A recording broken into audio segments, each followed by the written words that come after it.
Good morning, everybody, and welcome to 2021. It's snowing here in New Jersey. I don't know how many New Jersey people we have. It's probably snowing all along the Northeast. But today we have our fifth webinar in our Red Hat FAA webinar series. Again, if anybody hasn't joined before, we're just showcasing various products, technologies to our FAA customers. So it's tailored just for you guys. And those of you that don't know who I am, I'm Jonathan Beach. I'm the FAA dedicated solution architect on the account. So you guys can always come to me with any technical questions and I'll be able to find you the answer or point you in the right direction. We have another great webinar today. We want to show our FAA teammates some Red Hat Enterprise Linux security tools. This is a big topic, especially at the end of the year. We had security in the news a lot. So hopefully this will help lock down some of your systems. But before we get started, I just want to go over some ground rules for today. First, by default, we mute your cameras and microphones, so we are unable to see or hear you. With that said, any questions, please use the Q&A section on your screen. Type your question in there. Myself, as well as some others, Jeff Thompson, will be answering those questions throughout the webinar, as well as our presenters will taking pauses throughout to answer any other questions that we have. And at the end of the conversation, we'll go ahead and answer any of those unanswered questions during that time. Let's see, what else? That being said, I'm going to put my email in the chat function. So there is a chat function and a Q&A function. The chat function, and everybody can see everything. So I'm going to put my email in there, again, so you guys have my contact information. Jeff will put his in there as well. Again, if you need any questions answered as far as the account. So you guys are tired of hearing me talk today. So today we have not one, but two Red Hatters. The first one, Kevin Myers. He's our FAA dedicated account manager. We saw Kevin speak at the end of last year about RHEL. And also our special guest is Mark Hilberger. He's a subject matter expert in security. So Mark's going to actually start us off today with a nice overview, and then Kevin will be giving us an excellent hands-on demonstration on Open SCAP. So with all that said, Mark, it's yours. Okay. You guys can hear me. All right. Well, thank you all. So, all right. Our contact information, I believe, is on the slide. You have that information there, and we're gonna hand out the slides afterwards. So, anyways, let's go to the first slide, and let's make this interactive. Any guesses on what that is? Some people may know if you're a geek. I would consider myself a geek. So, any idea what that is? Come on, someone's got to type in something. All right. I am not seeing any guesses of what that is. Okay, so what that is a particle accelerator. You see two giant loops, and what that does is it allows them to speed up very small particles of matter and then collide them and do other things with them, and to try and figure out physics beyond what we all learned in college. So pretty interesting if you think about it, right? And they've done some interesting things with it. Like one of the examples that they've done is they've actually collided two atoms and they found new subatomic particles that didn't exist in the original atoms. So when they bring something up to light speed and smash them together, they're getting actually things of matter that have never appeared before and wasn't part of it. So it's like, smashing an apple and a grape together at high speed and then having a watermelon come out of the collision. Things that they can't explain yet, and they're learning a lot about it. And that's just from smashing things together at high speed, right? And it's progressing science. And besides the speed, one of the other things they were able to do is they were able to focus different elements finer and learn how to control them. So then you had different uses for making things fast. I'm not sure if anyone has, had cancer. I'm going to say I had it, but it was a while ago. And one of the things that amazed me was when it came to the conversation, do we do chemo? Do we do radiation therapy, or do we just cut? right? And when it came to the chemotherapy or came to the radiation therapy, they talked about collateral damage that was done in the process of it. And it was mind-boggling that they were talking about, well, we're going to do something and there's going to be collateral damage in your body. But anyways, I'm healthy now, and I chose not to do that for a treatment. But what do they have now is they have proton accelerators based on this technology, and what they can do is they can focus protons at a very minute level, so they only treat the infected tissue or organ, so that you don't have to worry about collateral damage. So what's the output of this thing is the faster things go, the more value that they have, and the more fine control they have of what they're accelerating actually can increase the value even more, right? So you guys are probably wondering what this has to do with cybersecurity. All right, you want to switch this slide there? All right, so think about the RMF, the risk management framework. You guys are cyber people, I take it, right? You've probably all seen the risk management framework. That's how we're supposed to manage cyber. We're supposed to manage and protect this, cyber risk inside of the industry, right? And just a little background on that. So, what cyber is to protect is we're supposed to protect data, and there's three types of elements, right? You have three properties: confidentiality, integrity, and availability. So those are the three things that we're trying to protect for any type of data. And the whole idea of the risk management framework is we categorize what the object is. We select the appropriate controls, we implement the controls, then we audit the controls, authorize them, and monitor them. And it is a never-ending circle. You keep doing that round and round. And the interesting thing with the circle is that the faster you can go around it, the better your cyber protection is, right? And you want it to be very accurate so that you can increase the speed without having any collateral damage, right? Very important to do that, right? So accuracy counts, speed counts. That's how all that stuff relates to cyber. Okay, you want to flip the slide, please?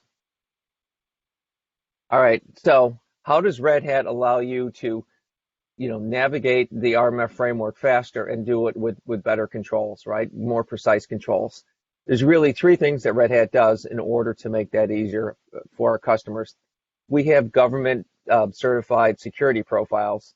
And so, NIST specifies security profiles, what you should do to servers or to applications, right? Red Hat publishes that, and the installer, and I'm sure Kevin will be talking about, can actually read the security profiles.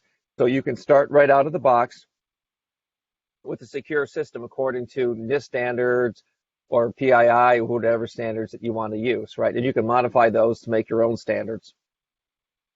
We provide infrastructure as code so that you can actually not only make the objects, so they start with the standards, but you can use the infrastructure as code to be able to audit the devices to make sure that they're still and the standards, and you can remediate so that if there's any drift, that you can bring it back into the standards, because standards are going to change over time, right? There's new things that people become aware of, and then you add it to the security profiles, and you start, you correct it and you start monitoring it.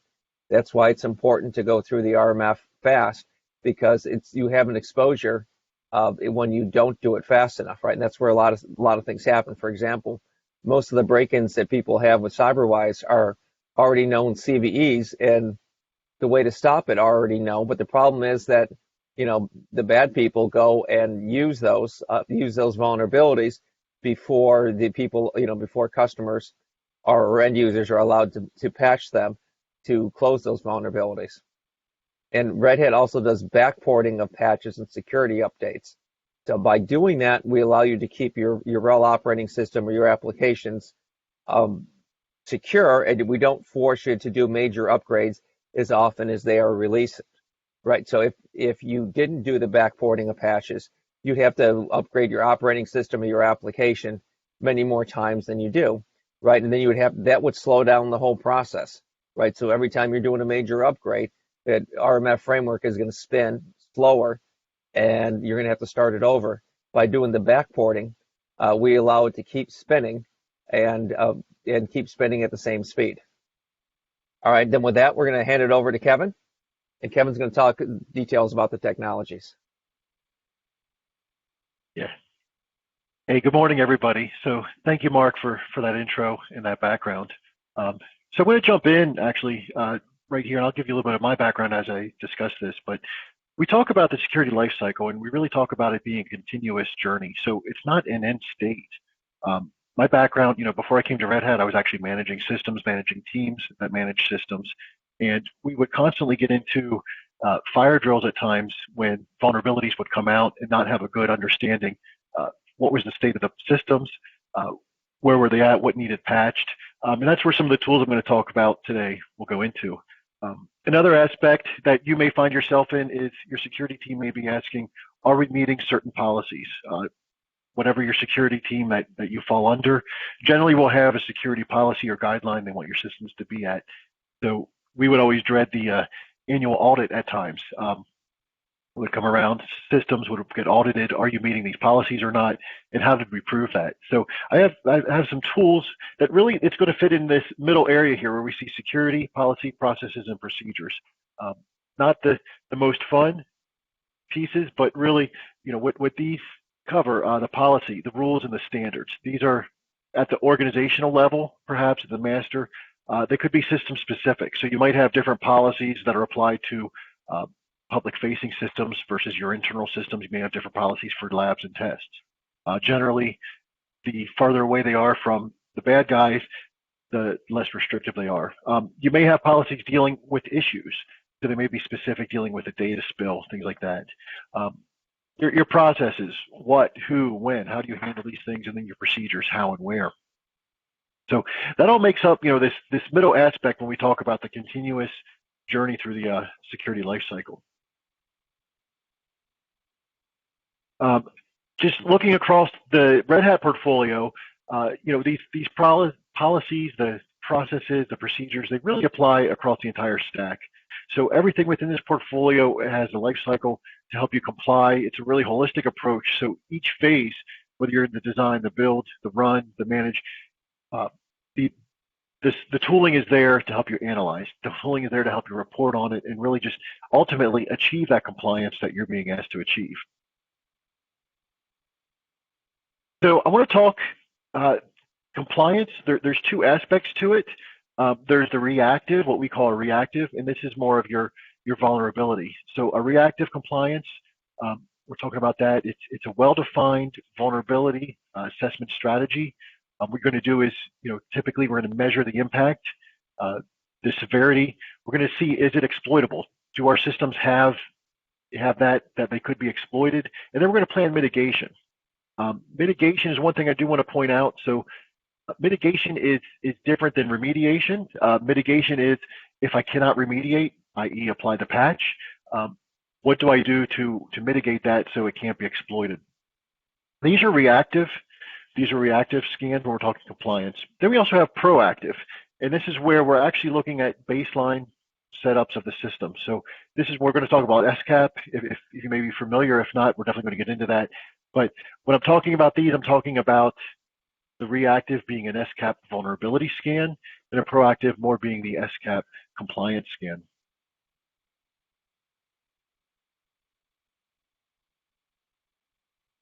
So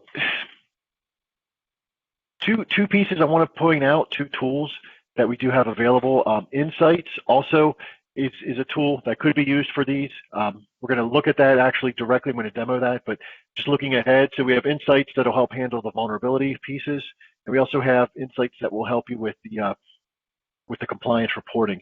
Both of them do very similar things. We're essentially analyzing the system, allowing you to report on it, and then allowing you to generate the pieces necessary to remediate those things. So I want to jump into it, if that's okay with everybody. Looking at the, specifically at the reactive compliance pieces. So let's start by talking about OpenSCAP. What this is, this tool, it uses for the compliance piece, for the reactive piece, it uses the OVAL language, what we call Open Vulnerability and Assessment Language. Okay, these are available individually or as a package to download. We actually distribute them And what they do is it describes the state of the resources in a more declarative manner. So it helps provide the patches that are missing, what the vulnerability is, and it matches each one up to a CVE, common exposure. Go ahead and we're going to take a look here. So you'll see that we actually publish these on our website, usually within an hour of a vulnerability being detected. They should be updated. We'll go right here to the RHEL 8, and we'll see some of these were updated actually this morning, so the 11th of February. This is the collection of oval scans. We're going to actually jump on a system and take a look at it here in a minute, but I want to show you, these are all available online to download. And I'm going to jump over to a box now, and let's just walk through one real quick. So I did, prep for this before the meeting. We have some packages installed, but if you're new, essentially we're just going to install a few packages here. We're going to install the Open SCAP scanner. Hey, Kevin, can you zoom in a little bit? Yes, thank you, John. If 2, does that help? That looks better on my end. Thank you. All right. Now, these are already installed, but I just want to show, these are the packages we're going to need. So the Open SCAP scanner package itself, this actually has the, to type with the one. So the Open SCAP scanner actually has the core libraries that we need for the scanning. That includes the base OSCAP command line utility that we're going to need. The other utils, I'm going to get into those later, the Open SCAP utils, which I did booger that name, I apologize. But basically that's going to have things that allow us to do remote scans. It's going to have some of the other components that are going to allow us to scan virtual machines or containers. And then we need BZIP too, just because those oval files do come in a BZIP format. So I showed you a site where you can download those manually from the system. Here, we're just going to go ahead and grab this second one.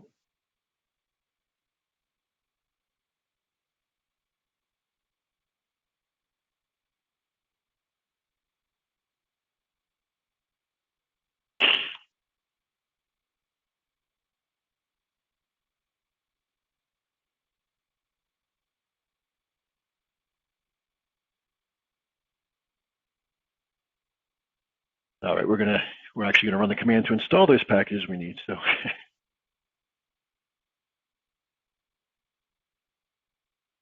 all right, so we're gonna download and extract our XML file. Let's take a look at it real quick.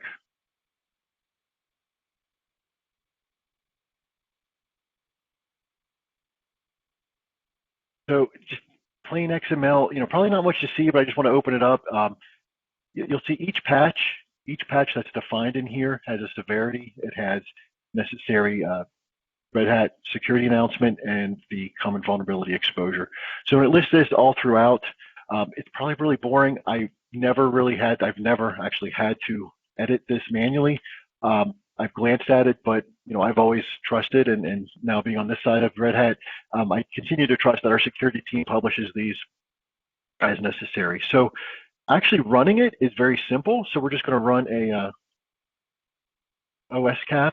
We're going to do oval because we're doing the vulnerability scan. We're going to do an eval. I'm going to dump this out to 2 reports. I'm going to first dump it out to an HTML report.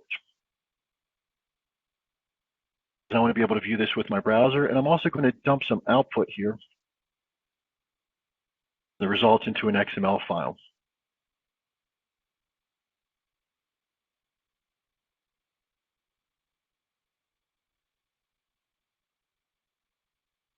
And the last thing I'm going to do is specify my oval file. I'm going to let this run. Now, the oval scan generally doesn't take very long, fairly quick, and it's going to go through and essentially it comes back. It found some findings which we expected. So I'm going to come to my local system here, and we're going to go ahead and retrieve those. Then we'll open them up in a web browser.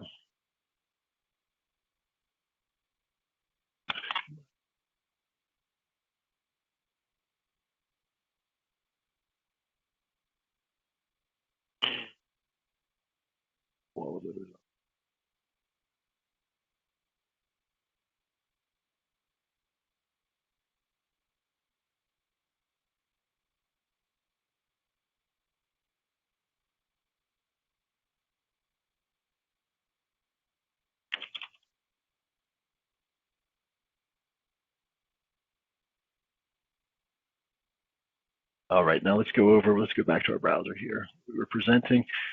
I'm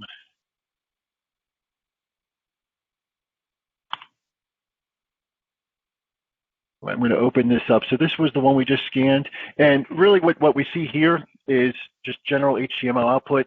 You can collect a series of reports from your systems. Go ahead and look through. What we see is we have 9 findings. Hey, Kevin, can you zoom in a little bit? Oh, yes, thank you. So we have 9 findings for this system in particular. This will sort them by security announcements. So that's why we get the find. I'm going to jump into insights and you'll see why that brought that up. But every finding we can actually go through now and we can see, these are the important ones. We can see right here how it rates them, important, whether it's moderate or not. Then we're actually going to jump in, gives you a link right to the security announcement.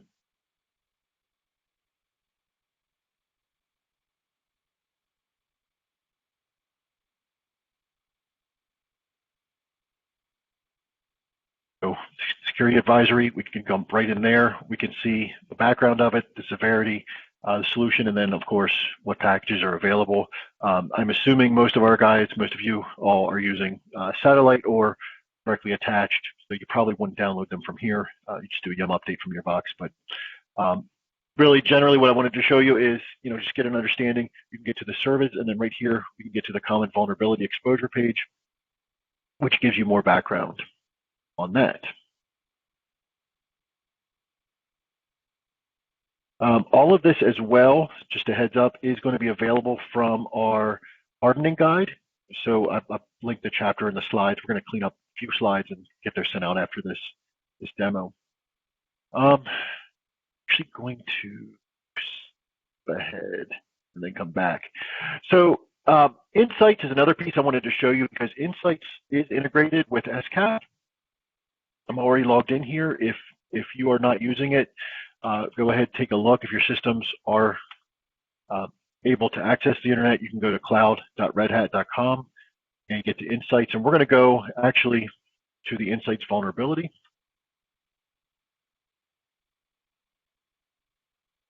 And we're going to look at our systems.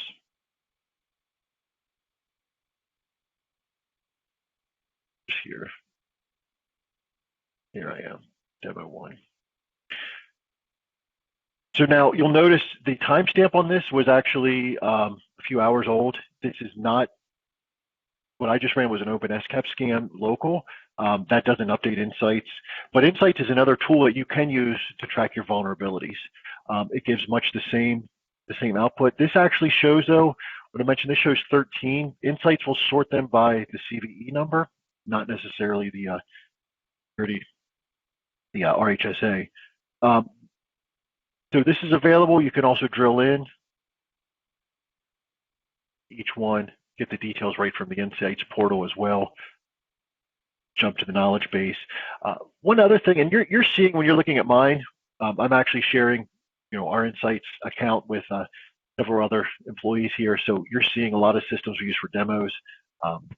They may look a little out of sync, so to speak. Some of it's intentional, some of it's just they're thrown up quick and left there. But what you would see is just your environment, just your systems, if you're coming out here.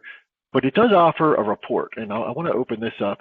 So if you're ever asked, executive summary and that sort of thing, take a look and see what it shows us.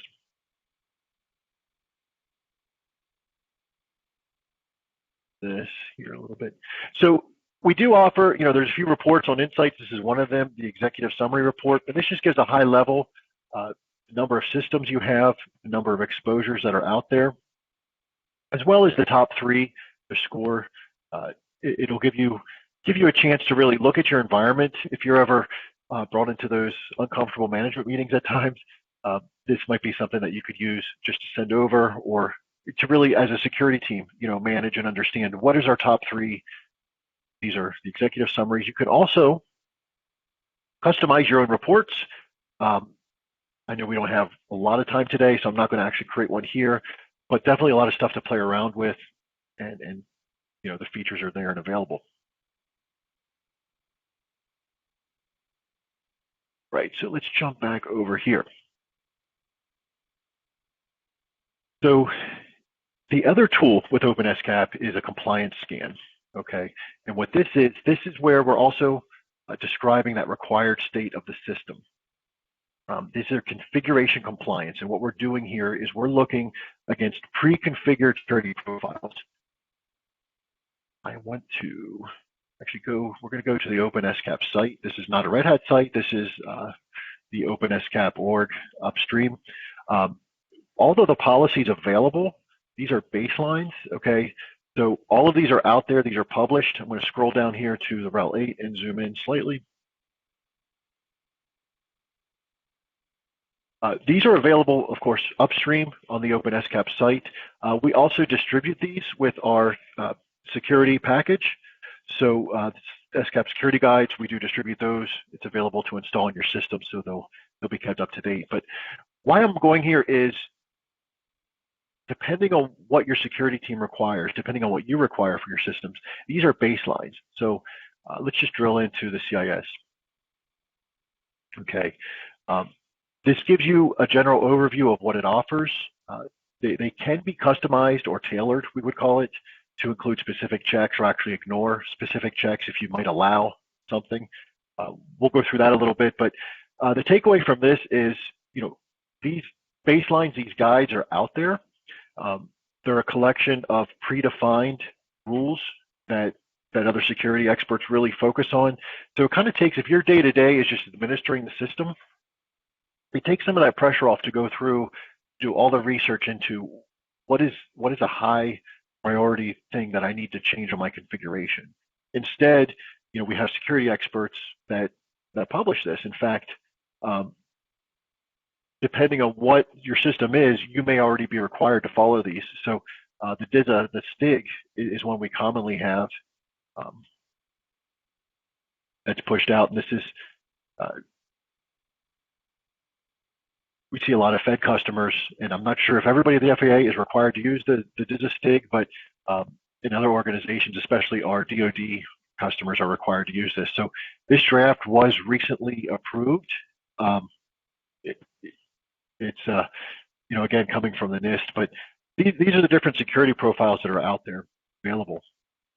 So let's go ahead and walk through it. First thing we do need is the SCAP security guide package.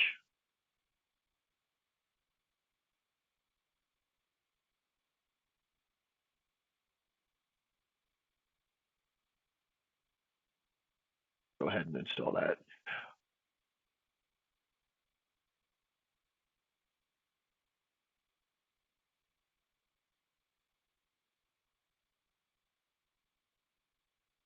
So that's already installed. Oh, let's take a look at the data stream.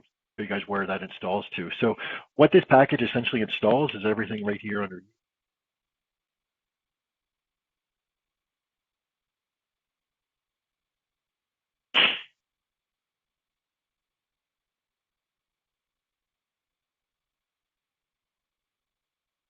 Look, so the package includes everything. It's not just the data stream for your particular release. So you'll see I'm on RHEL 8 right now. I'm on a RHEL 8 system, but it went ahead and it definitely installed, the RHEL 8 data streams, the RHEL 7 to 6. The reason for that is OpenSCAP. You can also run this remote. So there's an OpenSCAP-SSH feature. You install the utilities, you could do this remote. So it allows you to use these guides, not just to scan your local system, but you could, in theory, set up like a master system to scan from there to scan remotely to your other boxes. So let's take a look at what do we want to look at next. I wanted to show you the info.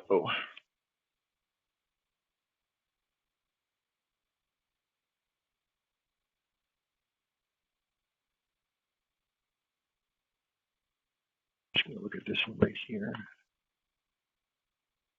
So what I can do is an OSCAP, the info command for this data stream, and what it does is it shows me all of the profiles that are available right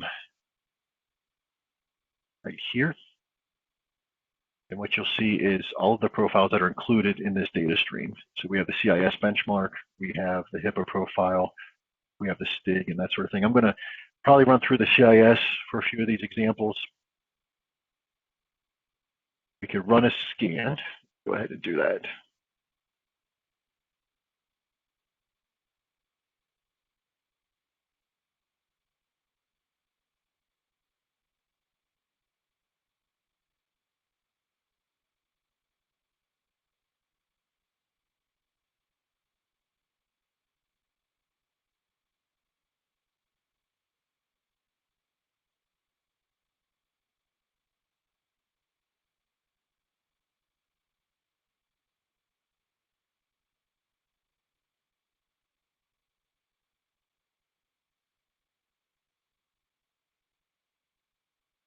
So it's similar to our previous one. We're just going to do our report output.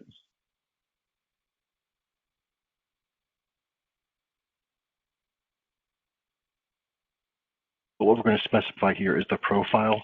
And the profile is where we look at the info from our data stream and we see the profile name, CIS benchmark, and don't like to type everything, I just do some copy and paste. So this will take generally a few minutes. I did pre-run it for our demo, so I'm going to jump over to one of our results here.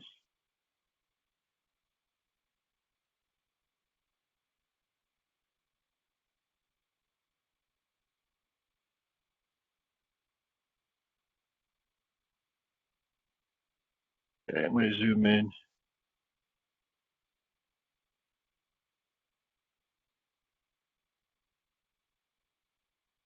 So this is the result that you would get, the HTML output of one of the vulnerability scans, excuse me, the configuration compliance scans. You'll see here there were, apologize, it's browser issues. Okay, so you'll see here we have, it gives you a high-level summary of the rules that passed or failed. You dig through each of these, and then you can also sort them, whether the severity is high, medium, or low, whether they passed or failed. You can get in and actually follow the links to each one, and it shows you different remediation options like that. So this is one way, one way to view your output from the configuration scan. I also want to go through here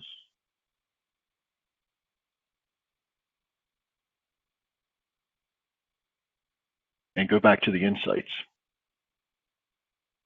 So another option that we can do with the compliance scan is through insights. Let's go ahead and create a new policy and walk through the pieces for that.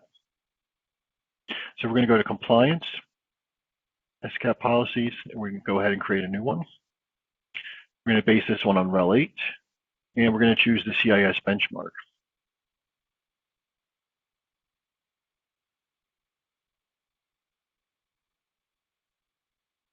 We're going to go ahead and give this a name, call it demo, or CIS RHEL 8 benchmark. We're going to leave everything else the same here. And the next step is the rules. So what you may find is your security policies may have been lightened, adjusted, or whatever, that maybe you don't have to follow every rule. Let's just say telnet is allowed. In this case, generally the CIS, it's a low finding, but it has a severity and it says, do we want to allow or disallow the telnet? So that's one we could do. You could basically, what I want to show you is you can go through here, you can filter out the different rules, and then whether or not they apply, you can adjust that from here. The next thing we're going to do in this case is we're going to associate this to systems.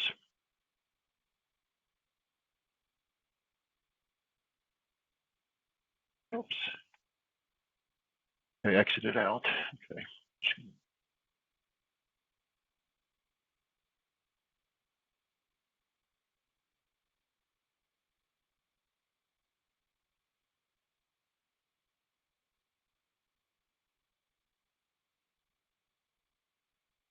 skip over the rules. I'm just going to jump right into finding our system here.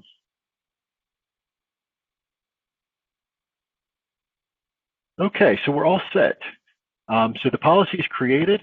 We now have this in Insights, in our Insights portal, and it's available for use, but we still have to scan the system. So let's go ahead to our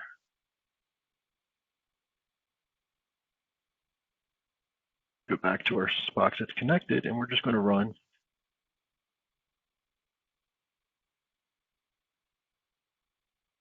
What we're going to do now is we're going to run the Insights client with a compliance scan.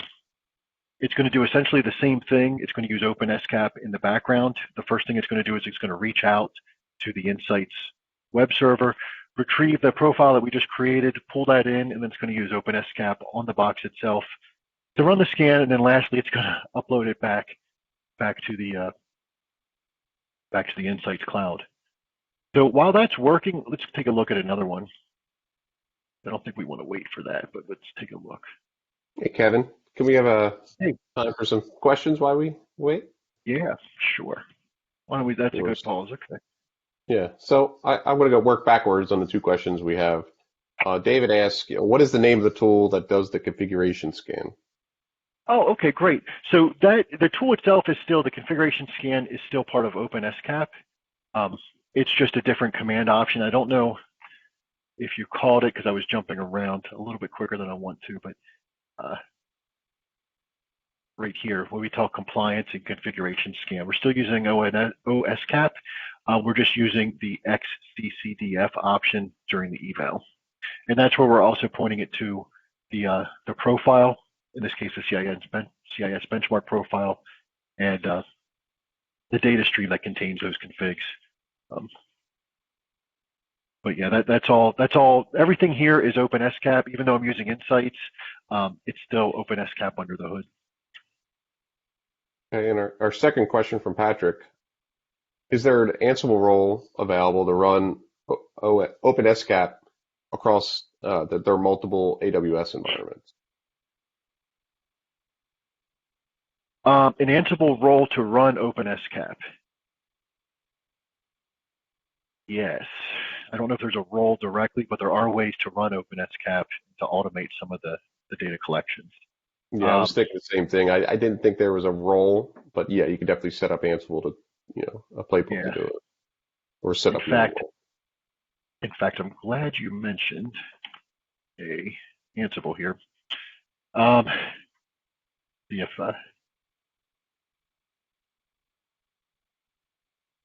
See if our system came back in yet. I don't know if it finished the scan.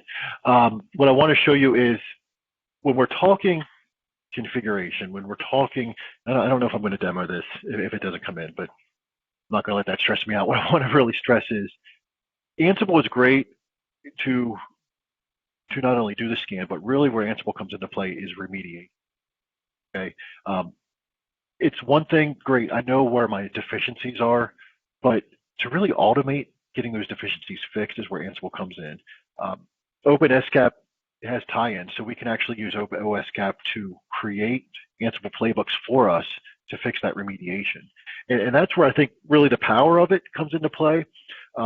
It's not just finding out what my problems are, but it's actually fixing them as well, and then creating automated workflows to fix them, whether it's through deployment, whether it's through existing systems that I have out there. Insights, is one such tool. We just got it here. Looks like it came in, and perfect.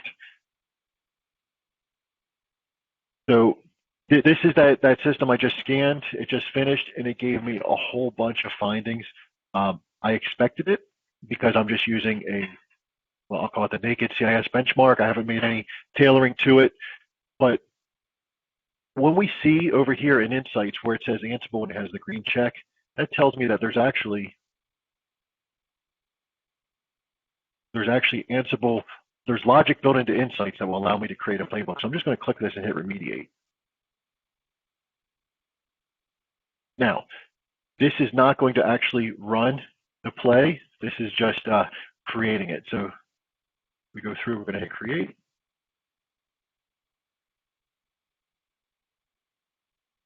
And the download. And Kevin, while that's waiting, Yes. one more question. I kind of know the answer to this. I'm just curious on your thoughts. Air gapped environments.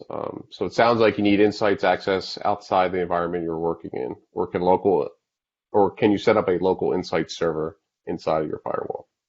So you can't set up an Insight server today inside your firewall. However, in a lot of cases like that, if you do have satellite, um, and again, I don't know how air gapped you are, so this doesn't apply to everybody, but there are instances where your satellite can be that proxy point between systems and the Insights cloud. If Insights is unavailable, um, that's really where SCAP still applies. Um, Again, you can use SCAP to create the Ansible plays as well, just as well as Insights. I think Insights gives. I like it from I like quick and easy, depending on how big your environment is. If it's a few systems and we can use Insights, I like it for that. I can report off of it. I can create the playbooks from there. It's set up. I don't have to do anything extra. Um, if you don't have Insights as an option though for your air gapped, I would still look at OSCAP at least for handling those compliance scans. Can I butt in for a second on that one? Yeah. Hey, Mark. Um, yeah. So one of the big difference is that if you're running OSCAP, right? So it's looking at security vulnerabilities that are known and documented, and it's flag them. So basically, the CVEs is what it's looking for, right? It it can't find configuration errors because there's no CVE for it. Like a common example is if you have a firmware that you need to apply to a server and you don't apply the driver that goes with it, right? And there's a known issue that with under certain workloads it may have issues. It won't find that, right? And it also there's no CVE that states you have an application with a memory leak because I mean, lots of applications have them. So what Insights is doing is it's looking for information that's inside your system that Red Hat has already documented somewhere else has caused some customers some issues, right? And we take that configuration scan and run it through an AI system. And then we say, oh, by the way, here's something that may be a problem in the future. So there's, and the AI system currently, it's large enough we can't put it on site, right? We're working on ways to do that. So if you're just worried about your security vulnerabilities, SCAP will actually do that because it's looking for security rules. If you're trying to, fix configuration errors that are going to get, may interfere with availability or confidentiality because something slipped, that's the stuff I mean, we have to have those files. We don't need the server online, but we need to get those files online back to the mothership so we can analyze them for you. Okay. Sorry for the rant. No, thanks, Mark. Thank you. Yeah. Yes. I mean, Insights is great. If you don't have access to that, um, OpenSCAP is still there for you. Speaking of Ansible, so if you install the System Security Guide, SCAP Security Guide, you're going to have the playbooks that come down with it. Now, these are very large plays. This is the entire YAML for fixing everything in the CIS, setting it to because when we talk Ansible, we're talking the language defining your end state. Okay, so in this case, these plays are available. However, you can also custom tailor if you wanted to. You can create a playbook specific to your system. So we can use OSCAP to generate actually a fix based on these Ansible plays. So we're going to put that in the slides. I'm going to add a few features to the slides that will go over those functions. The last piece I do want to show you guys today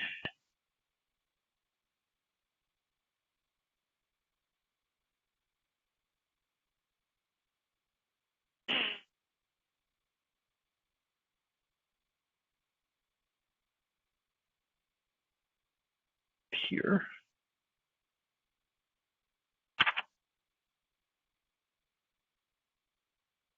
Sure. So the OpenSCAP workbench, This is a GUI-based utility that you can use. Again, we saw in Insights where you could customize some of the rules there. This is actually another tool that you can do with the SCAP Workbench to essentially create custom tailored files. So if the configuration scan is doing some things you don't quite like, you can use this Workbench to adjust that and then run it with the additional tailored file. More details on that are also here in that hardening guide. So that'll walk you through getting this utility installed and how to use that. There's a few other pieces of Open SCAP I didn't get into today. I really want to mention those. There's OSCAP-VM. If you have virtual machines that are offline, you can actually have those scanned. So if you're running, a REV environment or some environment with KVM, whatever you have your VMs, you can get those scanned. There's also OSCAP-chroot, CH-root. So if you have file systems maybe mounted in an arbitrary path, you can allow OSCAP to scan those also with the CH-root. And the last one on RHEL 8, it would be called OSCAP Podman. On RHEL 7, OSCAP Docker. But you can actually do OSCAP of your containers and images as well. So that's really going to be, that is a hot thing as vulnerabilities could get introduced in our containers. It's another way to measure those. What was mentioned was the satellite. So we could use satellite.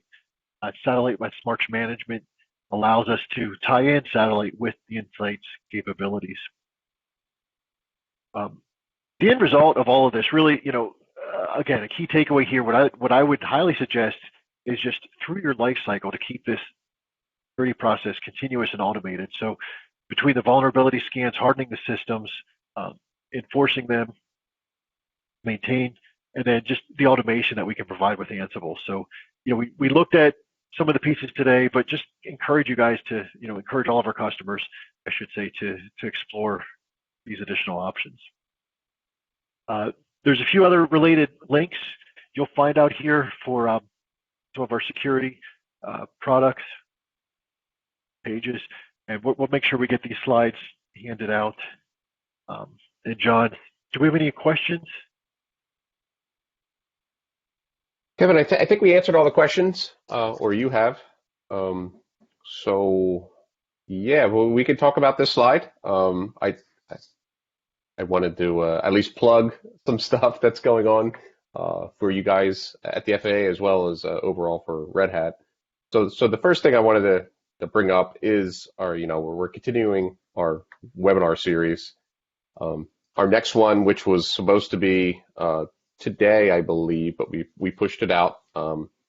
OpenShift. If you guys want to talk about containers, Kubernetes, Tony Bo's coming back. Anybody that saw the Ansible webinar, Tony Bo's going to come back and talk about OpenShift. That's February 25th at 1 p.m. A little bit different date, a little bit different time frame there to meet his availability. Then after that, the training and certificates. There is training included in the FAA ESP that's available, so that this training is available to both FAA employees as well as contractors. So we're going to go over some of those learning paths. That's March 11th. And then after that, our consulting and services group is going to go give a presentation on, what other offerings does Red Hat have outside of the software that we sell, as well as, us coming in to help organizations implement new technology. So that's March 25th. And then the next slide, Kevin, this is our Red Hat Summit. It is free and virtual again this year. It's a great time. There's a lot of good talks, a lot of good demos that go on. Like I said, it's free, so feel free to sign up. You don't have to participate on these days. That they record everything. You can go back and watch the videos on demand, which is a really good feature. I haven't been to one in person yet, thanks to COVID last year and COVID this year. So again, check that out. The links in the slide, and let me go over some of the other stuff. So everything we talked about today, the slide deck will be shared out. We recorded this video. We'll share that out. Everything's located in the DLT portal. Where you signed up for this webinar, there's another section where we talk about past webinars, where you can find videos, the slide deck, like I said. You can go back and look at everything. So the slide deck will be up there. You can click the link if you didn't record this, grab a screenshot, or or go to the LT portal. That said, let me thank everybody. Mark, Kevin, great job again. I really enjoy having Kevin talk. I might have to have him do some more because I think he really enjoys it. And Mark, again, we can bring Mark in other conversations one-on-one with you guys if you have any deep dives into security. As always, Jeff Thompson for taking the lead to set all of this up. Jeff does a great job behind the scenes. So please keep accepting his invites for future webinars, as well as our partners, CDW and DLT. They do a lot behind the scenes. They create our marketing stuff. They host our website. So they're doing a great job as well. And that being said, does Mark, Kevin, Jeff have anything else? All right. No, I don't. I just, wish everybody the best of luck. Just a reminder what everybody said, security is not a final destination. It's just a continuous journey. So I wish you the best of luck on that. Yep, that's great. So from myself and the rest of the Red Hat account team, thank you for coming, listening to us today, as well as we hope to see you in 2 weeks. All right. Thank you.